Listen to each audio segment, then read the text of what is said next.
Welcome to Assembly.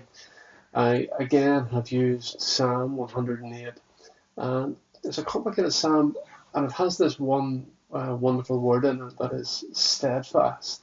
It describes God's love as being steadfast, and it intimates that our response and our love also should be characterized by being steadfast.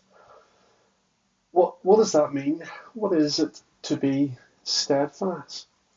Um, I think it's about standing one's ground and doing right regardless. In the animal kingdom, a mother will often take on an opponent for the sake of her young, not because she's going to win, but because she wants to protect her young, and regardless of whether or not she'll win, she will stand up and will take the opponent on. So it's different than being courageous, you see. To be steadfast is not the same as courageous, because courage comes from a kind of self-confidence, a self-belief that you can do it. To be steadfast, it's not like that. And the psalmist David is saying that he's prepared to face any foe for the Lord because he loves the Lord above all else. And above all else, he's prepared to risk taking on the enemies that are described in the psalm. So when I was thinking of this, I remember being 18 and going to my first summer job, which was as a hospital porter. And within the first couple of weeks, I was working with a group of 10, 15 men who did various manual labour around the hospital. But at break time, they gathered together for toast and tea and jam and sandwiches. It transpired that what they did was they took some bread, some butter, some jam, some milk from the deliveries that they took to the wards each day. And so the porters took it in turn to take the bread, the butter, the jam, etc. And each week it was a responsibility of a particular porter to provide the material for the week ahead.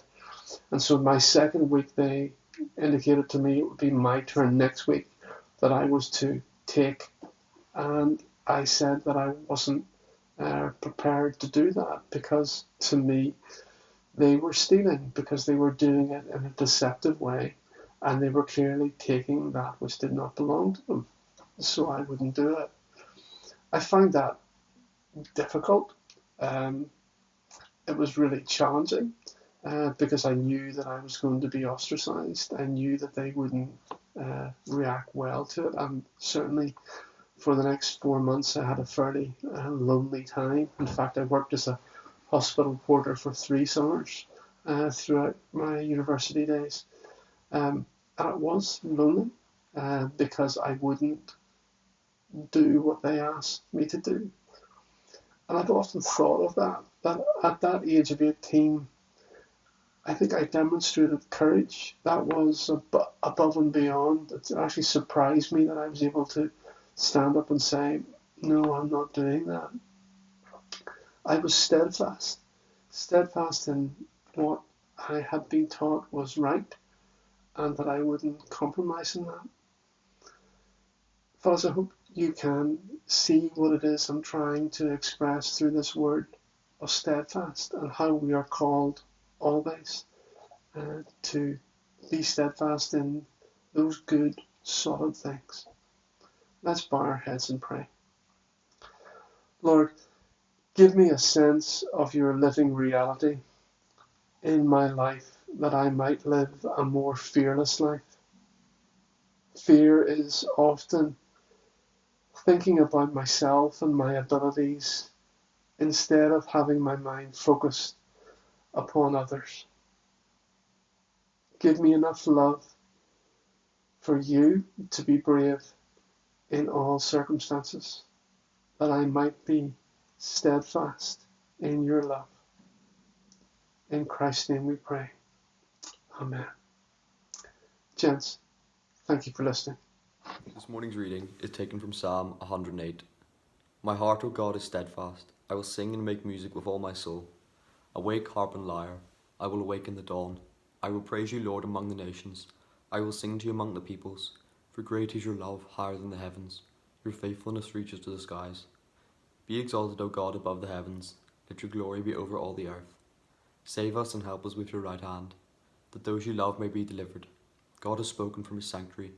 In triumph I will parcel out Shishim, and measure off the valley of Succoth. Gilead is mine, Manasseh is mine. Ephraim is my helmet, Judah my scepter. Moab is my wash basin. On Edom I toss my sandal, over Philistia I shout in triumph. Who will bring me to the fortified city? Who will lead me to Edom? Is it not you, God, who have rejected us, and no longer go out with our armies? Give us aid against the enemy, for human help is worthless. With God we will gain the victory, and he will trample down our enemies. Here ends this morning's reading.